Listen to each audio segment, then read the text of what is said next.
hello नमस्कार बंधु बान्धवीসকল আপোনালোকক কৈছিলুৱে যে অসম পুলিচ কমান্ডো বাহিনীৰ এটা আপডেট আহিব লগা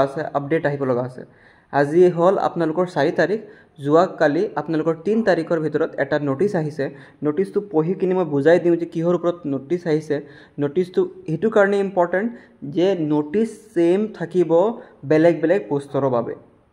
খুনি লক কি লিখা আছে ইয়াতে লিখা আছে reference recruitment of for 164 post জিমান ওলাইছিলে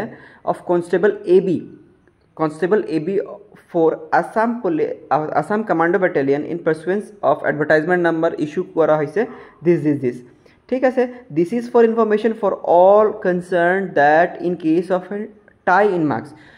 माने टू बुझाइसे की बुझाइसे tie in marks board tie হৈ গৈছে मार्क्स बोर्ड टाई हो गई बहुत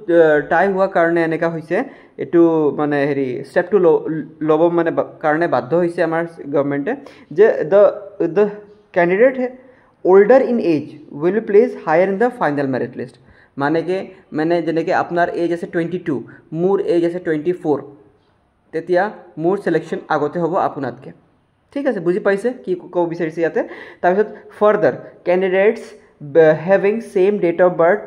candidates having same date of birth যদি আপোনালোকৰ ডেট অফ বাৰ্থ সেম থাকে have obtained equal marks যদি মোৰ ডেট অফ বাৰ্থ 08091998 আপোনালোকৰ আছে 08091998 সেম হৈ গল তেতিয়া will be placed the final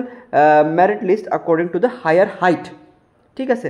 আপোনালোকৰ এটু কথা বুজাইছে যে আপোনালোকৰ এজ সেম হ'ব পাৰে ঠিক আছে বাট হাই কনসিডাৰেশনৰ কাৰণে আপোনাৰ মানে নামটো আগতীয়াকে ৰাখিছে ঠিক আছে দুটা কেস হৈছে আপোনালোকৰ হয়তো আপোনালোকৰ জনেকে এজ ম্যাটাৰ কৰিছে এজ আপোনালোকৰ হয়তো কম হ'ব পাৰে কম হলে আপোনালোকৰ সিলেকশনটো নহব যাৰ এজ বেছি আছে ইটো পোষ্টৰ কাৰণে এজ বেছি আছে আৰু তাৰ লাষ্ট স্টেজ আছে তাহাতে চান্স পাই যাব অসম পুলিচ কমান্ডো ব্যাটালিয়নৰ মই কিয় কৈছিলো অসম পুলিচ কমান্ডো ব্যাটালিয়নৰ ৰিজাল্ট আহিব মই কৈছিলো আৰু আহিলে মই 4টা না 5টা মান হেৰি কৈছিলো গ্ৰেড 4 ৰ কথা কৈছিলো আপোনালোকৰ অসম পুলিচ সাব ইন্সপেক্টৰৰ কথা কৈছিলো অসম পুলিচ এবিইউবিৰ কথা কৈছিলো অসম পুলিচ কমান্ডো ব্যাটালিয়নৰ কথা কৈছিলো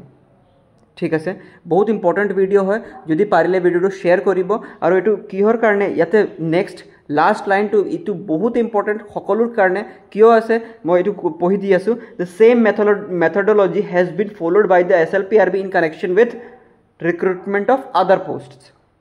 বুজি পাইছে আদার পোস্ট মানে কেনেকে ধৰণৰ যেনেকৈ আপোনালোকৰ এবিইউবি হ'ব আপোনালোকৰ এসআইৰ সাব ইন্সপেক্টৰ পদবোৰ হ'ব তাৰপিছত আপোনালোকৰ হেৰি হ'ব আপোনাৰ গ্ৰেড 4 পদবোৰ হ'ব তাতেও মানে যিমান যাৰ এজ বেছি আছে বা যাৰ হাইট বেছি আছে তাহাতে প্ৰেফাৰেন্স বেছিকে পাব আপোনালোকতকে যাৰ এজ কম আছে বুজি পাইছে এটো হৈ গল আপোনালোকৰ ঠিক আছে